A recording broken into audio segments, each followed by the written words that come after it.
Hello and welcome to lecture 6, which is the second lecture in terms of macroeconomics, the 6th lecture overall in introducing economics to you.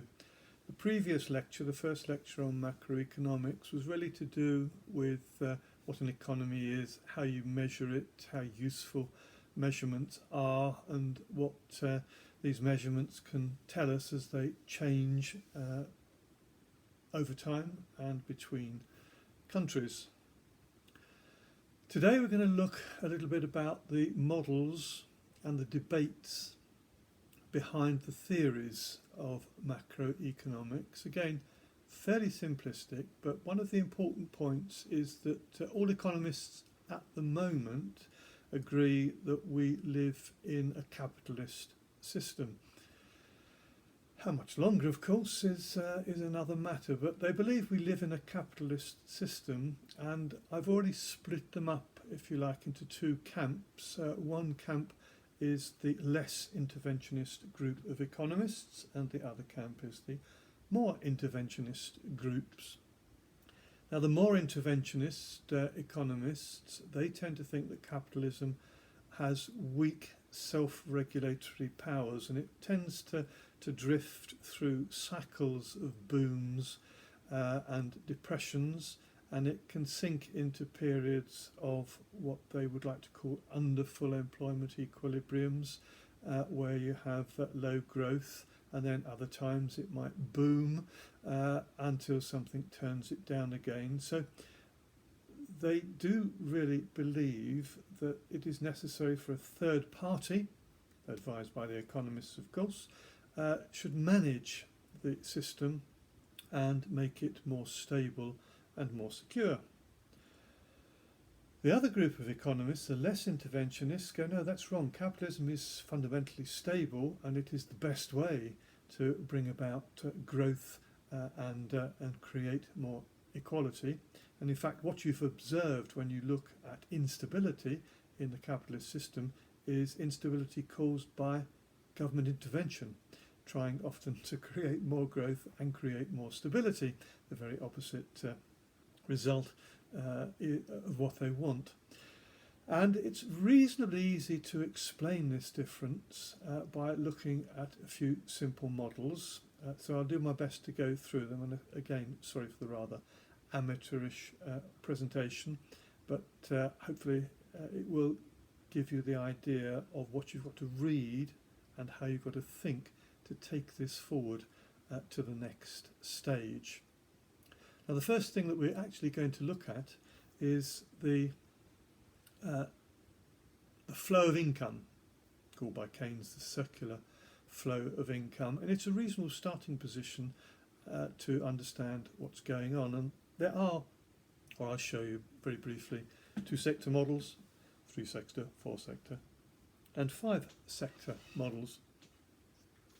Starting at the beginning with a 2-sector model, relatively easy to understand. It suggests the economy has 2 sectors in it. It has the producers and it has the consumers. And the producers employ the productive factors and provides them with income. They become the consumers who then spend their money on the goods and services produced by the firms in the industry. So it's a nice circular flow whereby the producers and consumers see a flow of income and spending that just goes around and round, and could get bigger or could get smaller. But it's a nice simple way of understanding the flows of income in the economy and the money that supports those flows.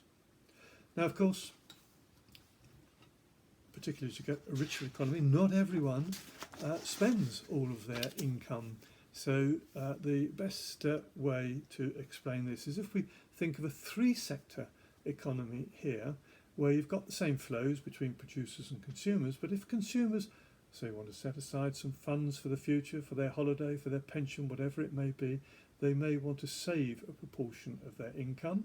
And so they may save in financial markets, which becomes the third sector, if you like. And those financial markets will be available to lend money, and they will lend money back to the producers, who will want to try and attract you to buy more of their products by investing in new plant and machinery, developing new ideas. Remember, investment strictly in economics is the provision of capital, so it's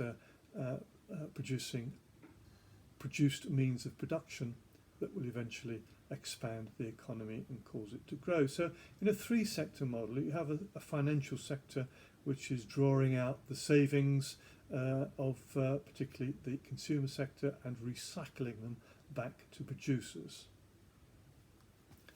Now, of course, we know that the world's not quite like that, and we've got to add our good friends government and make it a four-sector model.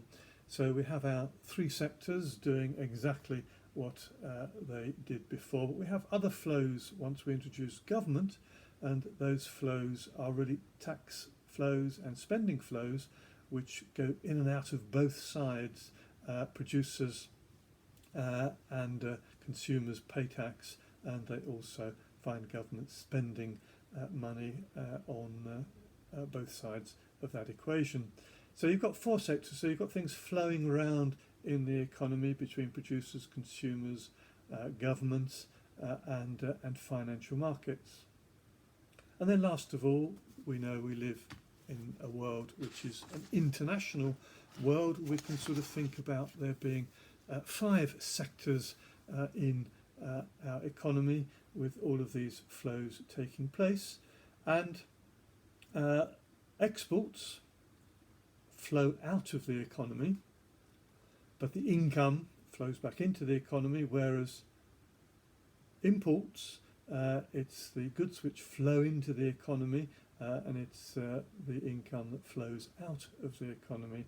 So that you have, in a sort of simple model of the economy, all of these flows continuing over periods of time, growing, hopefully, as the economy grows, but not necessarily so. So that gives you a sort of idea of what John Maynard Keynes called the circular flow of income. And we are going to start now by looking at a couple of fairly simple models. I'm going to call one the Keynesian model and the other one the free market monetarist model, because they identify the two sides. The economists who want to intervene are the Keynesians, and the economists who want less intervention sort of fit in with the monetarists and the Austrian schools of thought. And I'm going to just use a fairly simple supply and demand model, because we're used to supply and demand in the sense of individuals and markets. And I said to you in the last lecture, we can aggregate those into aggregate models for demand and supply. And there's a nice sort of easy illustration of the difference between these two schools of thought using this type of model. And we're going to take what will be described by Keynesian economists as an extreme model. I'll do a less extreme model after that, before we get to the other side of the argument. But a nice Keynesian extreme model would look a little bit like that. Now, you recognise the demand functions, just downward sloping from left to right. The horizontal axis has got a sort of national income characteristic to it, RGDP, real gross domestic product, we're going to call that. So we're measuring the output of the economy, or its national income, along the horizontal axis, and then the vertical axis, again, we're measuring prices, but in this case it's average prices that we're looking at, not individual prices. So it says AP for average price. And as I say, the aggregate demand function's quite normal, downward sloping from left to right. It's the supply function in the extreme Keynesian case that looks a little bit strange. It's horizontal, and then it becomes vertical. And it becomes vertical at the point at which you're using all your productive factors. So there's absolutely no way you could produce any more. and theoretically there must be a point in the economy where that happens, where you cannot produce any more given the constraints of your productive factors. And if I manipulate demand as a Keynesian economist, I can move outwards, increasing real gross domestic product, but I can't go any further than the point at which I'm using up all resources, which is why the aggregate supply curve just becomes vertical at that point. Now, as far as the Keynesian economists are concerned, there is something in the economy which is called an output gap. And the output gap is quite simple. It's the difference between what you're currently producing and what you could produce if everyone was working, if all resources were fully employed. And we know that this would be to the right of the current equilibrium if we've got unemployed resources. If you've got 1, 2, 3, 4, 5 million people unemployed in your economy, you can make a fairly simple calculation of how much could we produce if they were employed, and that then becomes, or is, your output gap. And it's a fairly easy thing to calculate, in the sense that you can say 3 million people unemployed, let's take the average wage, multiply 3 million by the average wage. We've got a number which shows a deficient demand in the economy, and we could expand demand by that number and employ those resources. So in other words, theoretically, I could just shift the aggregate demand curve to the right to AD1 and create an equilibrium at full employment, which is the aim of all Keynesian demand management policies. And because the aggregate supply curve is horizontal, I'm not going to get any inflation until I reach the point at which AS becomes vertical. So it's a nice simple model. Let me remind you, it assumes output gaps can be closed by manipulating aggregate demand. There are full employment equilibriums, which in this diagram is represented by YF, and there are under full employment equilibriums, which is any other equilibrium to the left of that. There's also an assumption about inflation, because inflation is of a demand pull type, that is, as the demand shifts outwards, so there would come a point where it would cause inflation. But we will have observed over the years that when we've had high unemployment, we've also had some inflation, stagflation in the 1970s as an example. So the Keynesian economists have to have another explanation of how you can have inflation at less than full employment, and this comes into the idea of cost push inflation, that there could be things pushing up costs even though there is not excess demand, or indeed there is deficient demand. So they have to have two causes of inflation, one of which I consider to be bogus, but that will come out as I continue talking. And Keynesians would adopt demand management policies. Now, demand management policies can be produced in many ways, but the Keynesian argument is that the government's fiscal policy, its balance between expenditure and taxation, is the best way to manipulate demand, and we need an accommodating monetary policy to support our fiscal expansions that are taking place in the economy. A fiscal expansion would take place if I boosted government spending but didn't raise tax, or if I left government spending at the current level and I cut taxes. So these would all boost demand in the economy. Now, there is a sort of less extreme Keynesian model, and let me show you that. I don't want to miss this opportunity to explain to you a less extreme model. And this, you can see the difference. The only difference is the aggregate supply curve here is not horizontal and vertical. It's just sort of upward sloping, but it becomes very steep and then vertical again at the same point at which you have fully employed all your resources.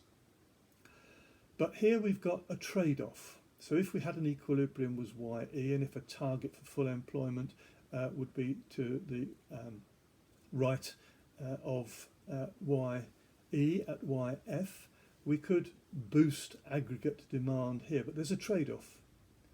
As we boost aggregate demand, so we're going to cause some inflation. And if we wanted to get to YF from YE, we're going to be raising the average level of prices from AP to AP1. So it's like the previous model. We've still got our output gap, we can still close it, but here we've got a trade-off between some more jobs, some more growth, some more expansion in the economy, but a bit more inflation as well. Now that introduces another concept that I would like to add to the mix as far as the Keynesian economists are concerned, and that's what's called the Phillips curve.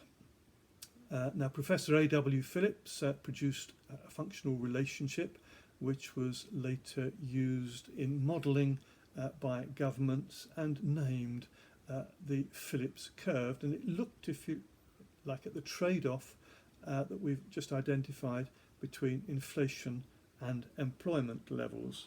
It's often drawn in different ways, but this illustrates it hopefully.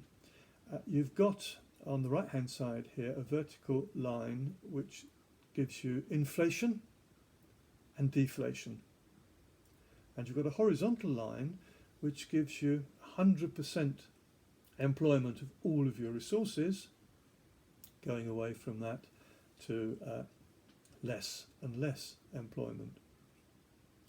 And PC, the function there, the Phillips curve, is upward sloping, and it crosses the zero in terms of the average level of prices, and then starts to accelerate. If I wanted to move closer to 100% employment of all resources, then I'm going to get really high inflation, so higher and higher inflation.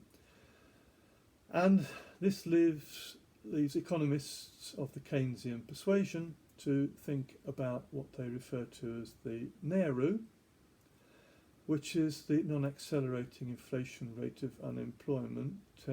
You could think of the target of the Bank of England at the moment at 2% as being a sort of NAIRU. That's a target where if we could stabilise the economy and maintain 2% inflation all the time, then we would be at the position illustrated on that diagram.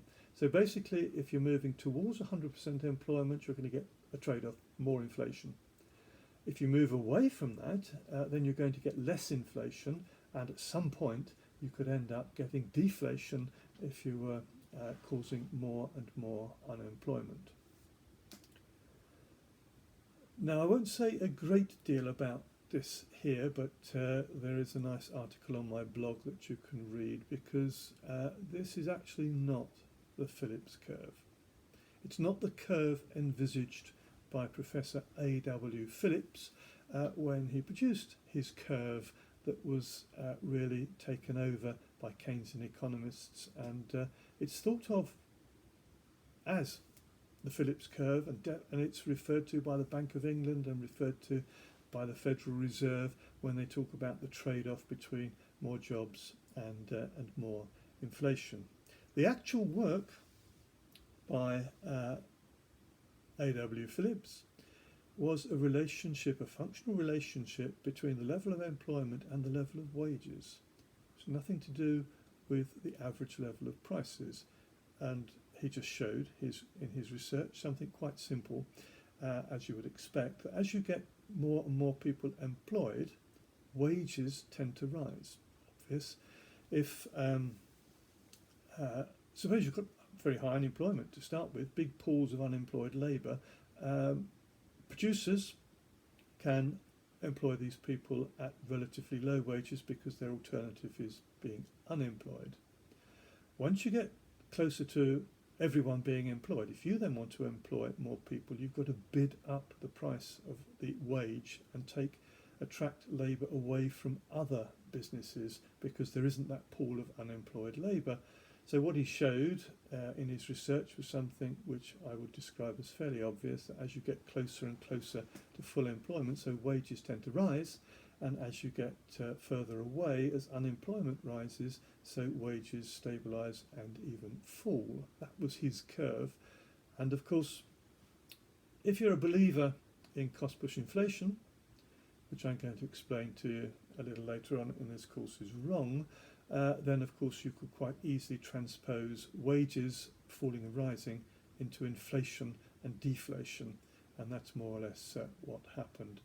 So the Phillips curve, one, is not what Phillips meant by the Phillips curve when he developed his own research, and doesn't actually work in reality. And this is where something like stagflation would occur. Attempts to try and move to higher levels of employment have tended to cause high levels of unemployment along with higher inflation, exactly the example that the 1970s produced in the UK when inflation rose and unemployment rose, if you like, disproving this Phillips relationship. But it is quite an important aspect of Keynesian economics and part of the model that we just looked at. So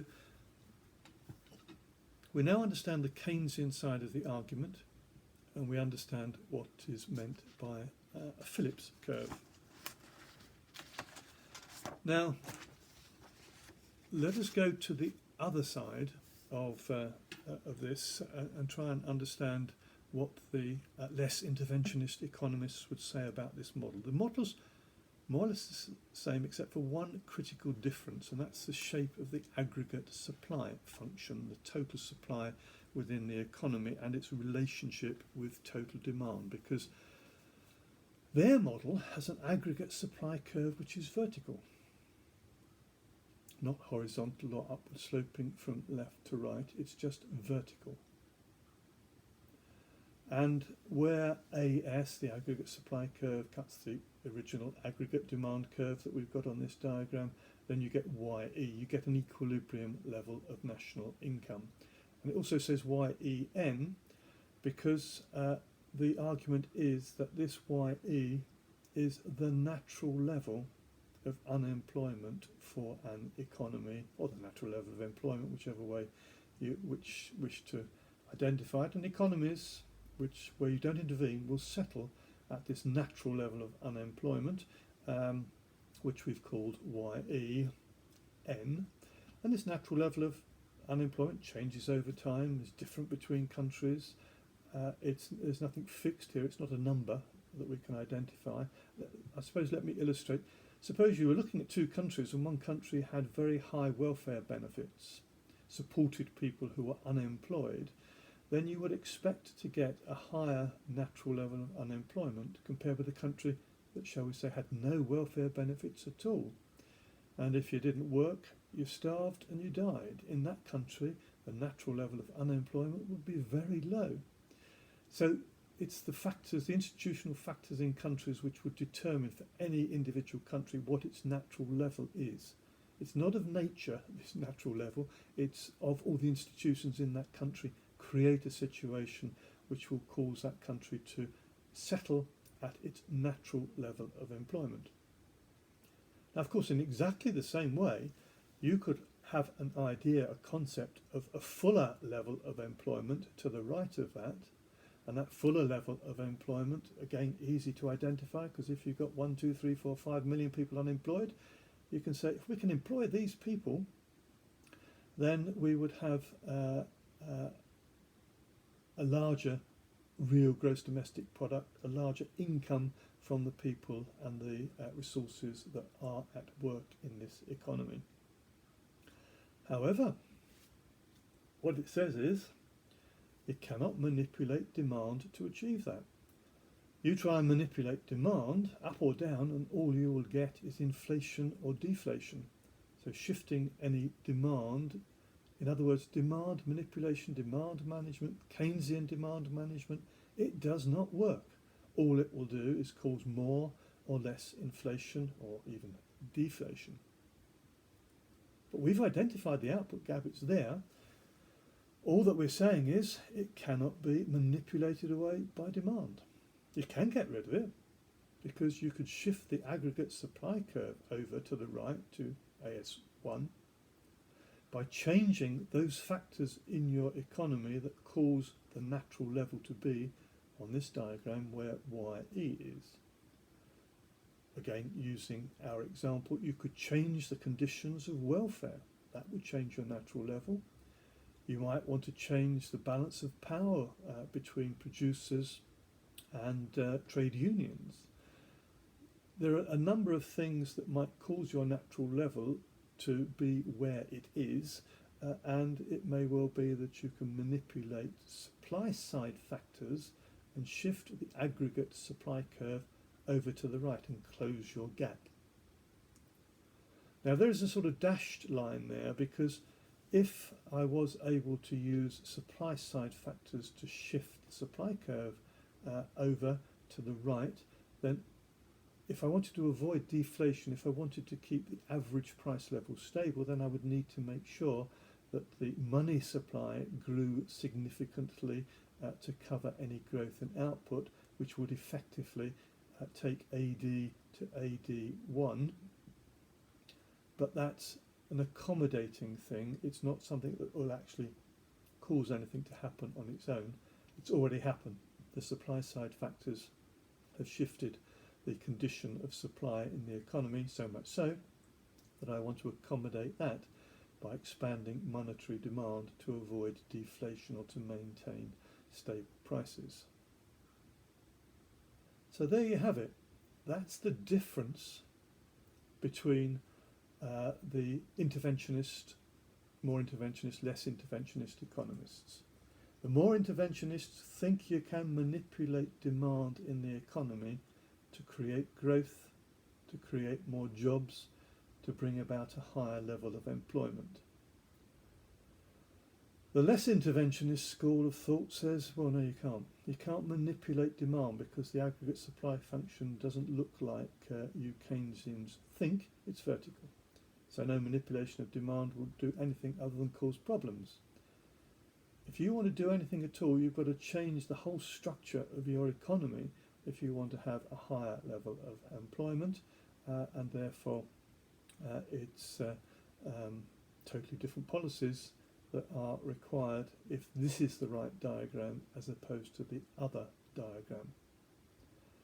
Now that illustrates, if you like, something which is quite significant because both of these diagrams, both of these ideas can't be right because they're saying opposite things. They can both be wrong, so I have no problem with them both being wrong, but they cannot both be right, which means that if one of them is right, the other one's wrong. And I do believe the evidence of Keynesian demand management over the last 70 years or so shows that it's wrong. It does not work. And therefore, by default, I would say this one here is right. So on this model, we have an output gap. We have an output gap that can only be closed by supply side policies. There's a natural level of unemployment, and there's not much we can do about that if we try manipulating demand, other than perhaps make it worse. You've got to manipulate supply side if you want to change that position. And here, on the monetarist side, there's only one cause of inflation. It's like demand pull, but it's not, because what it says is that whenever you have inflation, you have got demand pull or excessive demand for goods and services. It doesn't matter what level of employment we're talking about. You could get inflation with high unemployment, stagflation. So that's the only cause of inflation. Cost push is a pressure which causes central banks to cause inflation, but it isn't the cause itself. So this school of thought will say no such thing as cost-push inflation. More about that in a later lecture. There is only one type of inflation, and that's the old Oxford English Dictionary definition of inflation: too much money chasing too few goods. And because you cannot manipulate demand to do anything effective, you would tend to find that these economists will argue that governments should balance their budgets. That there's no point in having budgets which are deficits or budgets which are surpluses, and we're in a position where it's sensible just to say to government, balance your budget. Okay, more of that in later lectures. Now, there is one more model which is quite useful to bear in mind when we're trying to understand some of the very, very basic theory in macroeconomics, and this is very basic, but it is reasonably easy to understand, and therefore it is a good starting position for you if you want to understand the debate, the argument between macroeconomists, and then take yourself on trying to work out which side of this argument is right, as they offer you more and more complex explanations of why it is they're right. And this diagram that's useful to use, and it's one I use in my book to explain a number of things, is what's called a withdrawals injections model. And the withdrawals injections model actually has GDP on the horizontal axis. I haven't called it real GDP in this case because I do think there are things that can happen nominally here which might not be exactly the same as real changes. So I'm going to call it just GDP. And with GDP, you have a withdrawals function. Now, as you move away from the origin towards more and more GDP, so there's a gradual increase in things which are withdrawn from the circular flow of income. The first one there is S.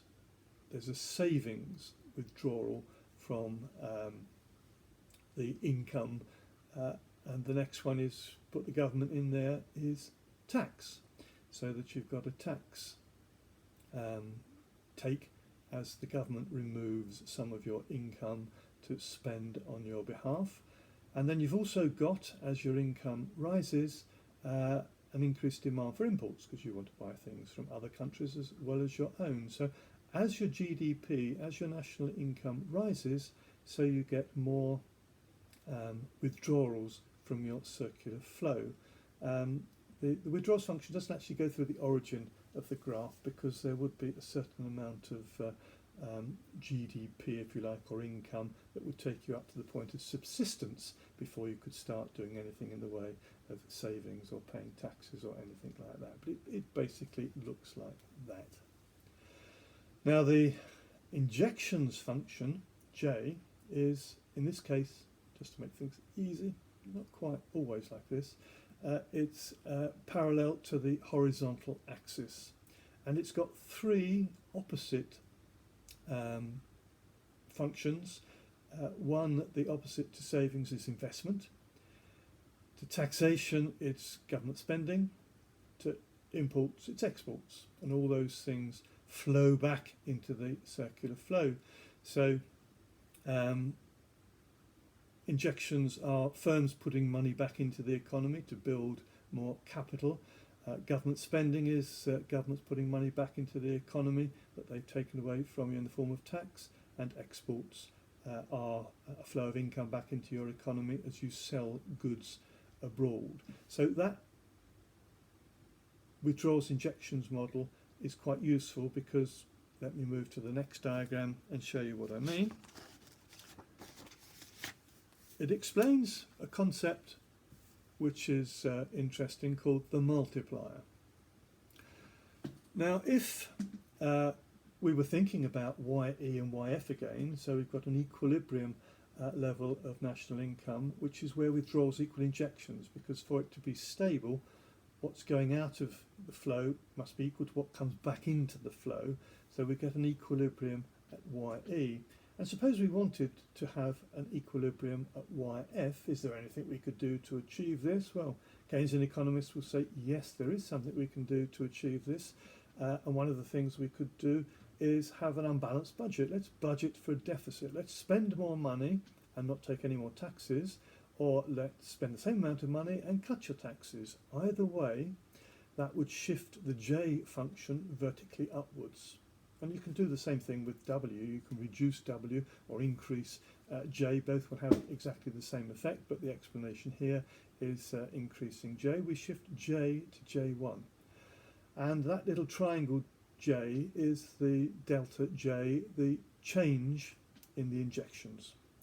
Now that change in the injections will, over a period of time, change national income. YE to YF, and we've got a delta Y. So the multiplier, which is always given the letter K, because it's sort of the Keynesian multiplier, K is delta Y divided by delta J. It's just the change in income on the horizontal axis divided by the change in injections. And it would be 1, of course, if they were the same on the numerator and the denominator, but they're not. Because if I put a fixed amount of demand into the economy, people will pass it on and round, and gradually the level of national income will build up to a number that's greater than the original injection. It's all to do with the marginal propensity to spend your money, I suppose, is a simple way of saying that, and it will cause an expansion in demand which is greater than the original injection. It's the slope actually of that withdrawals function, and obviously it is, because if you look at that withdrawals function and make it steeper, the multiplier number would get smaller. If you make it shallower, the multiplier number would get bigger. So the slope of the withdrawals function gives you a multiplier effect of injecting something into the economy. And there is also an accelerator effect within the economy itself that takes place, and the accelerator effect is that as national income grows, as GDP grows, if you want to maintain your productive capacity, you've got to buy more capital, and the one-off increase in capital will cause an acceleration in the economy in the same way as there's a multiplier effect. So the multiplier effect and the accelerator effect often go together, and separating them is reasonably easy, because the multiplier says, let's inject some demand in the economy. What effect will it have on income? Well, it'll have a multiple increase. Then as the income increases, what effect will that have on capital investment? That's the accelerator increase in the economy, both of them moving together. Now, Keynesians would like to think that all of these impacts are real, and so they would like to really have real GDP on the horizontal axis, whereas I know they have an effect, but to my mind the effects are nominal effects, and that's why I didn't put RGDP on the bottom, because I think that the multiplier effect of most actions in this context tend to raise prices, raise incomes, but only nominally, not in real terms. The multiplier and the accelerator, again, are not related purely to Keynesian economics, but you can see the real effects seem to be related to Keynesian economics. The nominal effects are ones that we would accept if we are in that less interventionist school of thought. Now, just to explain one more thing about the Keynesian economists and why the interventionists do what they do, we need to identify what's called the economic cycle, sometimes the trade cycle, the Keynesian cycle. And you remember right at the start I said to you that the interventionist economists believe in an unstable capitalist system which will tend to go up and down rather than be stable and unchanging or changing very little or very slowly over time. So in their minds they have something like the wave of this red curve here. The plus and the minus on the vertical axis. The plus means things improving in the economy, like economic growth going up, employment levels going up, incomes going up. The minus is the opposite of that, unemployment rising, incomes going down. So we've got this idea, if you like, of what would be described as boom through to depression. So there are four sort of stages. You've got this boom, then recession down to depression, and then depression, a recovery back up to a boom. And this is basically what Keynes pointed out in the general theory of employment, interest and money, and what Keynesian economists have taken on board as they wish to manage their economy, because theoretically it's nice and easy, isn't it? If you have got the curve that looks like that, boom through to depression, back to boom, you would really like to suppress the boom and expand the depression, if you like, reduce the amplitude, the difference between the top and bottom of this cycle, reduce it down, flatten it, if you like, flatten the curve, I think is a popular term at the moment, isn't it? If you're watching this in 20 years' time, hopefully it won't mean anything to you, but unfortunately at the moment it does mean something slightly different. But yes, Keynesians would like to flatten the curve, and this is where their fiscal management of the economy comes in, because they will say, without us, what will happen is that during a period of boom, more people are employed, incomes rise, government gets more taxation, they spend more money. Government are actually reinforcing the boom because they're spending more money. And then you have your depression, where unemployment rises, incomes fall, and tax revenues fall as well, so government spends less. So they are reinforcing this. So what did Keynes say? He said governments do the very opposite. Tack against the wind if you're a yachtsman, or a yachtsperson, should I say. If you want to reduce the amplitude of that cycle, when you've got boom conditions, take some demand out of the economy and budget for a surplus. So increase taxation, don't increase spending or reduce spending. So budget for a surplus, and that will stop the boom or suppress the boom a little. And then when you've got depression, the very opposite, because you're getting less tax coming in now, the policy is spend more, budget for a deficit, have government spending more, not taxing any more, or spending the same amount and taxing less, again suppressing the cycle. So you budget for a surplus to suppress booms, you budget for a deficit to bring a depression back up. So that is simply the Keynesian management of the economy. Of course, if you're the less interventionist economist, a little bit out on the other side, the curve's already flattened.